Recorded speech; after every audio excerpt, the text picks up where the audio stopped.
en 1928 y las de querosén de 427.000 litros a 25,5 millones de litros en el mismo periodo. A partir de ahí entonces puede pasar a competir con la Standard Oil y la Shell, que también había entrado a la Argentina, ya no en el crudo, sino en la venta de productos al público. Empieza a armarse una red de surtidores, etc., ¿no? O sea que convierte lo que inicialmente era una explotación de petróleo en una empresa petrolera integrada, que compite como tal con las grandes internacionales. El enfrentamiento entre el Estado y los privados comenzaba a disputarse en cada esquina donde los surtidores llevaban el fruto del petróleo a los automóviles argentinos. Para comprender un poco mejor la diversidad de productos que pueden encontrarse o elaborarse a partir del petróleo, tal vez sea bueno compararlo con otra materia prima como la leche, de la cual elaboramos productos como el queso, la manteca, yogures, cremas de leche. Con el petróleo pasa algo parecido. A ver, esta es la sustancia tal como se extrae, pero así como sale, tiene muchas impurezas. Entonces, mediante distintos procesos de refinamiento podemos obtener otras sustancias como la nafta, el querosén, el gasoil, el combustible para los aviones, lubricantes para los motores. Pero también se encuentran en el petróleo sustancias más sólidas, como la parafina, que sirve para hacer estas velas, o la brea de esta membrana para impermeabilizar techos. En fin, podemos pedirle muchas cosas al petróleo, menos que sea comestible o bebible. Así que, salud con la leche.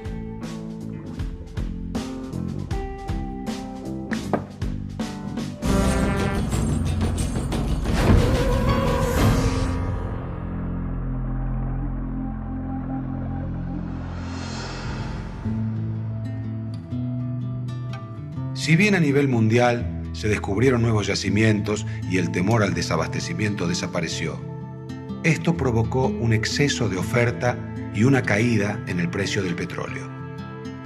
En la Argentina, nuevas investigaciones geológicas demostraron que, aunque había petróleo, no era tanto ni tan fácil de extraer.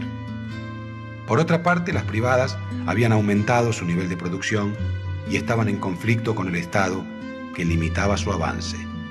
Bueno, ya para fines de la década del 20, todo el trabajo que hacen, por un lado YPF y por otro lado estas grandes empresas, que eran las que tenían la mejor tecnología, por otro lado, ¿no? Las grandes petroleras internacionales, entran a Comodoro, entran a Neuquén, aparece también una explotación en Salta, dominada por la Standard Oil. En 1927 comenzó la campaña para llevar nuevamente a Irigoyen a la presidencia. El retorno del viejo caudillo despertaba expectativas y recelos en los diferentes sectores de la opinión pública.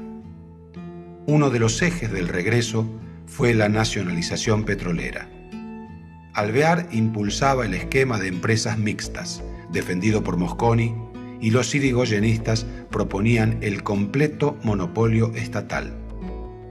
A favor y en contra se desplegaban argumentos y pasiones, preocupaciones e intereses. Irigoyen llega viejo y le preguntan por qué vuelve a la presidencia y dice: vuelvo por el petróleo.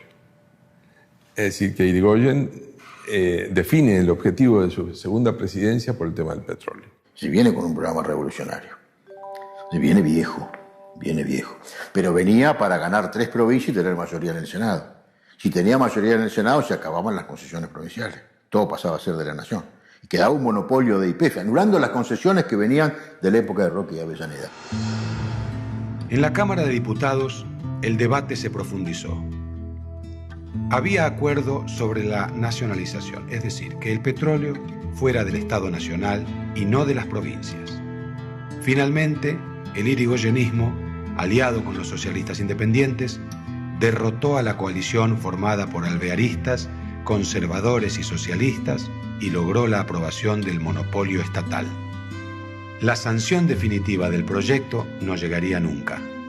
En el Senado, la mayoría conservadora impidió cualquier iniciativa en ese sentido. En abril de 1928, Irigoyen fue elegido presidente por segunda vez.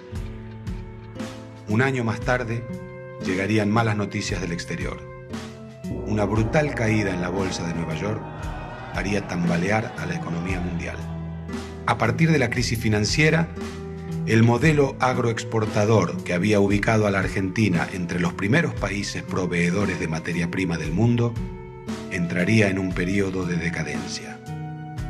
Como si fuera poco, la situación política del presidente se agravaba.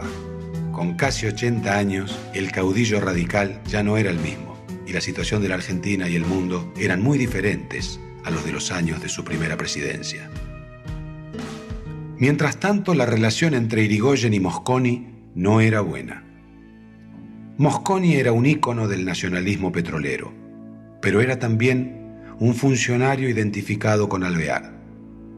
Reconocía a Irigoyen como un defensor del petróleo estatal, pero tenía una visión negativa sobre su gestión petrolera. Pese a presentar su renuncia reiteradas veces, Mosconi siguió al frente de la empresa estatal entre 1928 y 1930. La continuidad Irigoyen, acá no hay ningún tipo de discusión que la política es exactamente la misma, por más que alguien pueda inventar al que estaban peleando, no tiene nada que ver, es la misma política petrolera. Con el cambio de Le Breton y su reemplazo por Miura, porque se enojan con Alvear por los arreglos con Irigoyen. Entre 1928 y 1929, Enrique Mosconi se dedicó a viajar por el continente con el objetivo de impulsar una política petrolera latinoamericana.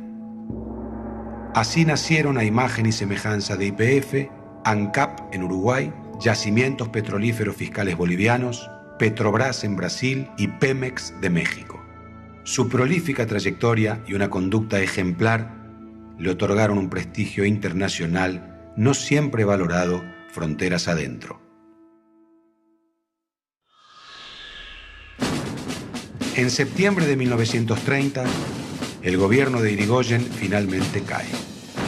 Un golpe de Estado, liderado por el general José Félix Uriburu, rompe por primera vez la legalidad democrática e inaugura una triste etapa de nuestra historia signada por las intervenciones militares.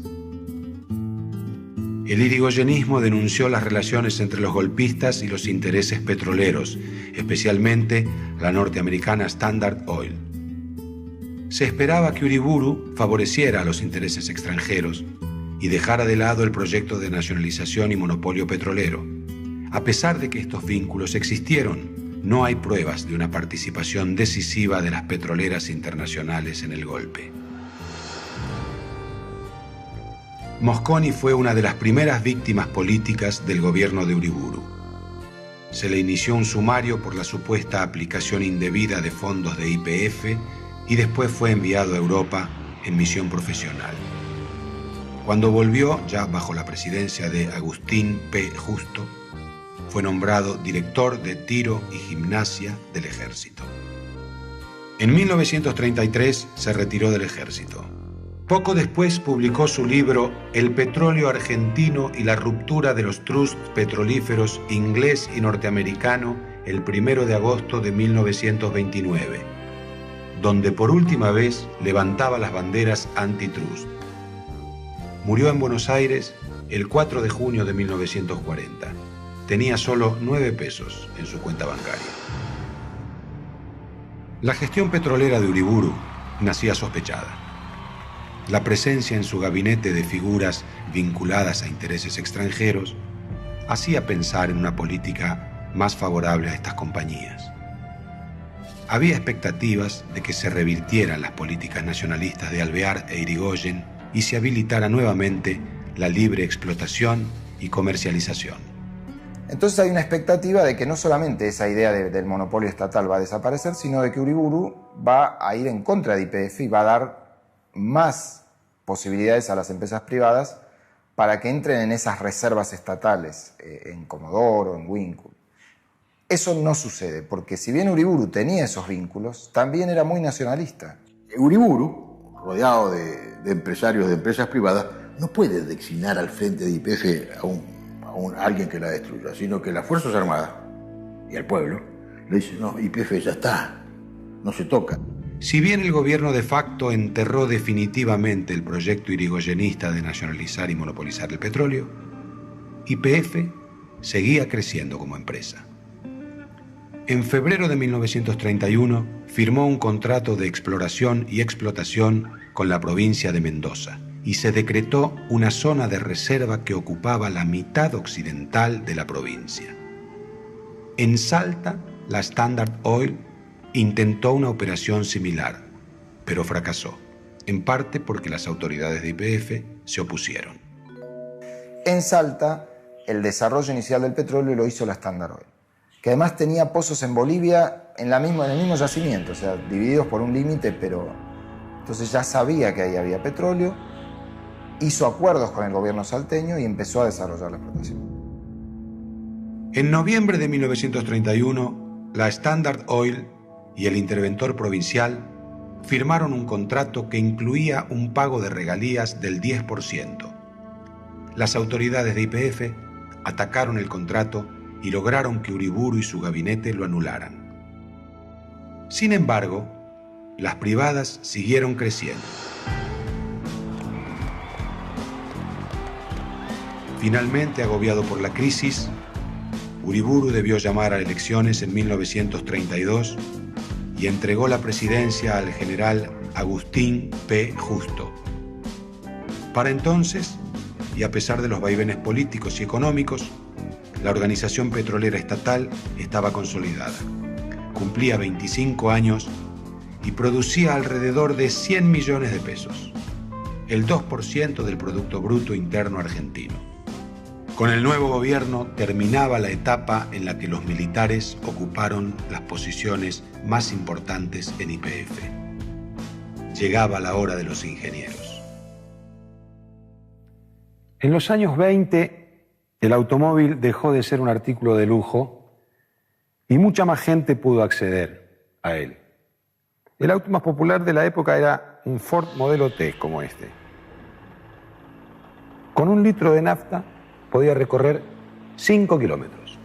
La tecnología ha avanzado tanto que hoy en día, con 1 litro de nafta, un coche mediano puede recorrer el doble de distancia.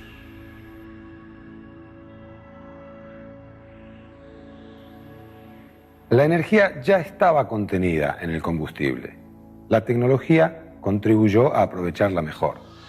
El desafío para los próximos años es encontrar nuevas fuentes de energía tan eficientes como el petróleo, pero menos contaminantes.